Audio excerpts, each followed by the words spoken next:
Bolshevik Revolution took place in October of 1917 and eventually forced Russia to drop out of the First World War with the signing of the Brest-Litovsk Treaty with the German Empire. Russia then experienced a full-scale civil war between the Bolsheviks, who became the Red Army, and the White Army, as well as a bunch of other factions and separatist movements in between. But the point is that the Reds won the civil war and took over Russia. But during this civil war, there were Allied interventions in North Russia, South Russia, and the Caucasus, advisors and support in Western Russia, as well as in separatist regions, and then an intervention in Siberia, which is something that this video will focus on. As part of the Allied intervention in Siberia, the American Expeditionary Force Siberia, or AEF Siberia, was commanded by Major General William S. Graves and eventually totaled 7,950 officers and enlisted men. Unlike his Allied counterparts, General Graves believed that their mission in Siberia was to provide protection for American-supplied property and to help the Czechoslovak Legion evacuate Russia, and that the American intervention did not include fighting against the Bolsheviks, repeatedly calling for restraint. Graves often clashed with commanders of British, French, and Japanese forces, who had their troops in the region and wanted him to take a more active role in military intervention in Siberia against the Bolsheviks.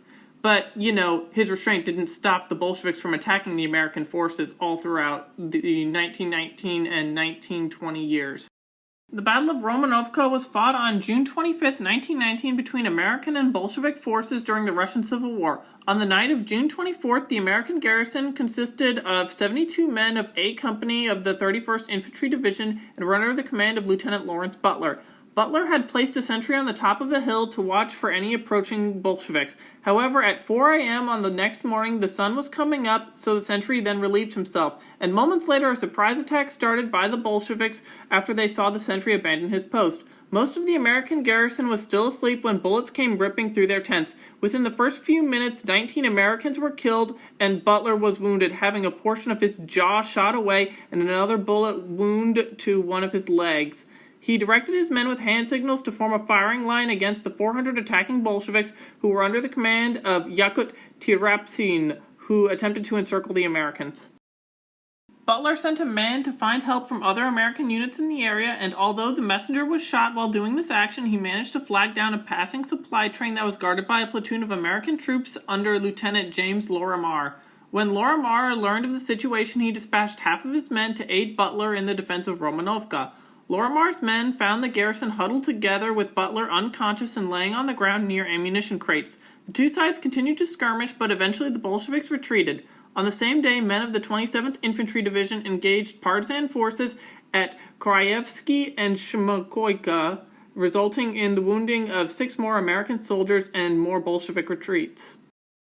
At the end of the day, 24 Americans were killed and 25 were wounded, compared to 41 to 57 Reds who were either dead or missing, with an unknown number of Bolsheviks wounded. Partisan Front Commander Tryapitsin and his Red Army Partisan Detachment would go on to commit the massacre of thousands of Japanese and White Army POWs in the Novolovskaya Incident.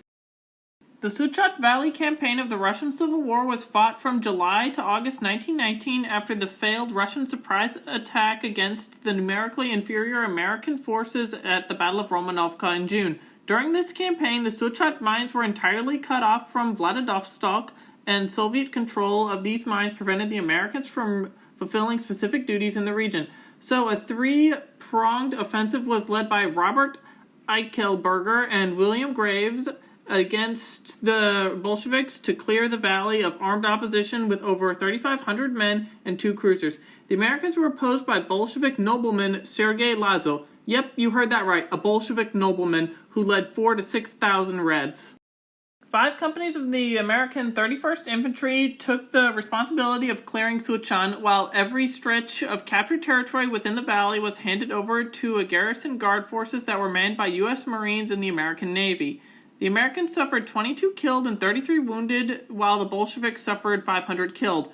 For actions on July 2nd, Colonel Eichelberger was awarded the Distinguished Service Cross for repeated actions of bravery while assigned to the Expeditionary Force.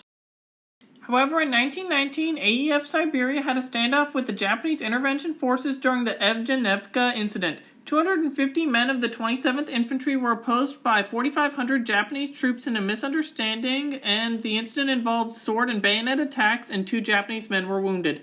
Another incident occurred on October 1st, 1919, where White Army forces arrested 2 Americans for not having their passports on them, and the Japanese supported the White Army in this action. During this time, the Americans were whipped by the Russians, and American forces and the Japanese almost got into a serious conflict as the Russians and Americans had a standoff.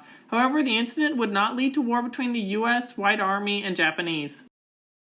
After clearing the Suchat Valley mines, a 40-man patrol of H Company of the 31st Infantry under the command of Captain Owen Rhodes engaged an enemy patrol of 30 Red Army troops in the Battle of Novolovskaya on August 7, 1919.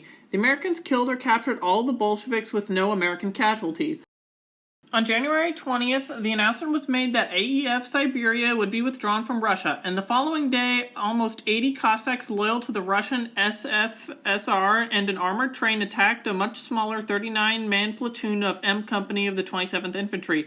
However, the Americans successfully defeated them in the Battle of Bolshevikaya, seeing 2 dead and 2 wounded compared to 5 dead Cossacks, 74 captured, as well as capturing the armored train. However, despite all of these victories and others, the Allies withdrew completely from Siberia in October of 1922, with the Americans pulling out in 1920 as the Red Army defeated the Whites. Did you know about the American Expeditionary Forces in Siberia? Are there any other Allied intervention forces throughout the Russian Civil War that you would like for me to cover? Feel free to leave a suggestion in the comments below, and thank you for watching.